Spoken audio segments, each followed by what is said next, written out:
Hey guys, welcome to another Draw My Story episode. This episode is going to be a little bit interesting than others as we're drawing the life of Annabelle today. Yeah, that's right, the creepiest haunted doll from the Annabelle movie of the Conjuring universe. But the real story is a little different than what we've seen so far in the movies Annabelle in 2014 and Annabelle Creation in 2017, with Annabelle Comes Home in 2019 grossing millions of dollars. Well, director James Wan redesigned Annabelle for the movie, giving her a much more disturbing appearance. But in real life, Annabelle was just a normal-looking Raggedy Ann doll. So the real story goes like this. In 1970, Donna, a college student, got a Raggedy Ann doll as a birthday present from her mother, who bought the doll from a hobby store. Donna was a nursing student who was sharing her tiny apartment with her roommate Angie, a fellow nurse, and her fiance Lou. Within a few days, both Donna and Angie start noticing that there seemed to be something very strange and creepy about the doll. The doll mysteriously seemed to move in the house. At first, the movements were subtle and confined to the bed where Donna had left the doll. However, in time, the movements became more noticeable. Donna and Angie would come home to find the doll in a completely different room. For example, the girls would leave the apartment with Annabelle on Donna's bed and return home to find it on the couch. Also, sometimes the doll would be found with its legs crossed, arms folded. Other times it would be found upright, standing on its feet, leaning against a dining room chair. They also discovered messages written in childlike writing on parchment paper that read, "Help us" and "Help Lou."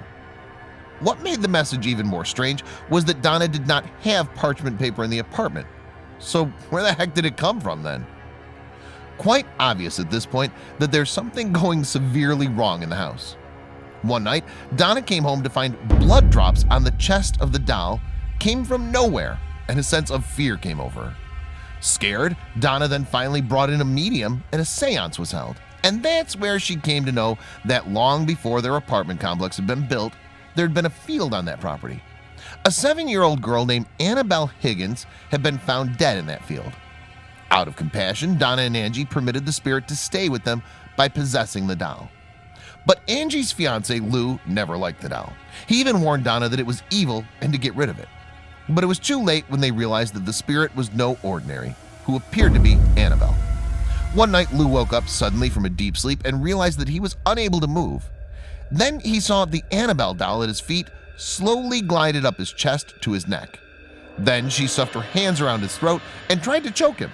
He woke up the next morning realizing that it was no dream. A few days later, they heard someone rustling in Donna's room again. They froze. They thought it was an intruder. Lou entered the room after the noise stopped to find the room was empty, except for Annabelle, who was on the floor in the corner. As he approached the doll, he sensed there's someone behind him. He turned behind and there was no one. And then suddenly pain in his chest started.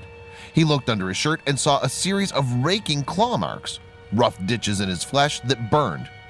He knew it was none other than Annabelle. The mark healed in just 2 days. At this point, they needed more help, so they finally called Ed and Lorraine Warren. A priest performed an exorcism on the apartment, and the Warrens took possession of the doll. Now the doll's in Warren's occult museum in a locked glass case. So, you ever going to Connecticut, don't forget to pay a visit to Warren's occult museum in Monroe. You never know, maybe you get possessed by Annabelle. Just kidding. Or maybe not. Anyway, please comment who wants to visit the Warrens Occult Museum to see the real Annabelle doll. So there guys, that was today's story from the horror series of Draw My Story. Comment and let me know how many of you got scared. And subscribe to the channel guys if you want to see more Draw My Story videos like this one. Till then, bye.